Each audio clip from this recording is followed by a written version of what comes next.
Boa tarde, pessoal.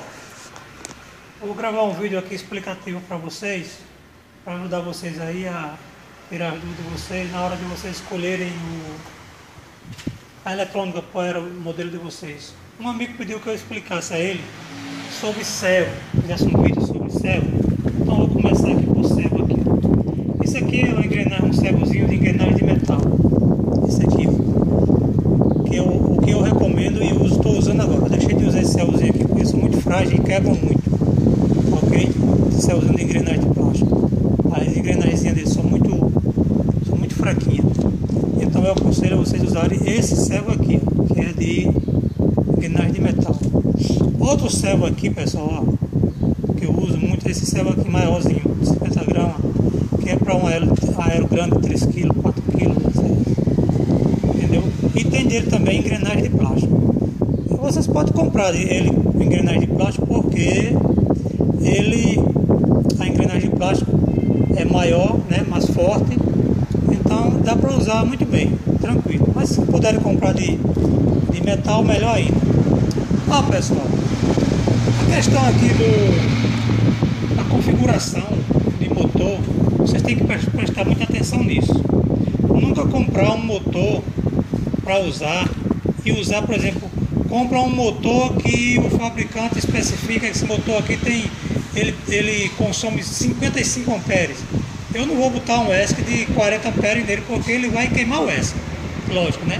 Tem que botar um ESC desse aqui, ó, de 200 amperes, que é amperagem de sobra. Falou, gente? E uma bateria que ele especificar, uma bateria de 4, 5 células.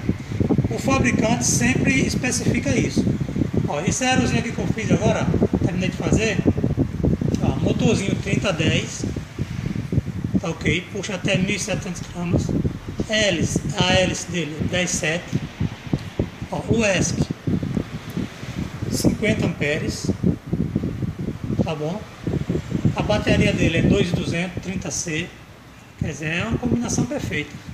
Se você tiver um motorzinho desse para usar, coloca uma bateriazinha de 1.200, 1.300, de 3 células nele, com um ESCzinho de 40 amperes. Se você for um aviãozinho até uns 700 gramas, você voa até 15, 20 minutos com uma bateria, sabendo usar, né, uma bateria de 40C, de 1.300 mAh, com um motorzinho desse tipo, porque ele consome muito pouca bateria. Isso aqui, pessoal, esse aqui é um diazinha, que é muito veloz, a hélice tem que ser pequena. Tem que perceber isso também, pessoal, combinar também a hélice, porque se você botar uma hélice grande no aero, ele vai queimar o ESC. Então coloca sempre uma hélice que o fabricante especifica para o ESC, para o motor, tá ok? Combina o motor com o ESC, para que não haja nenhum prejuízo quando você for usar. E é isso aí, pessoal. Eu espero ter esclarecido a dúvida do amigo que pediu alguma informação sobre ESC, sobre servos. E qualquer coisa aí, entra no canal, tá bom? Pode perguntar se você não entendeu o que eu expliquei aqui no vídeo. Pode perguntar que eu vou explicar com o maior prazer do mundo. Porque o meu negócio aqui é ajudar vocês aí, ajudar os colegas aeromodelistas, tá bom? A fazerem seus aeromodelos e se divertirem. Ó, esses servos aqui são muito bons. Esse aqui, ó, quando for usar um servozinho pequeno, procura usar servo de engrenagem de metal, tá bom? Porque ele vai segurar mais o teu aero, não vai dar prejuízo a você. E é isso aí, pessoal. Se inscreva aí no canal. Qualquer coisa, pergunta, que eu tenho o maior prazer em ajudar vocês. Falou, gente? Obrigado aí.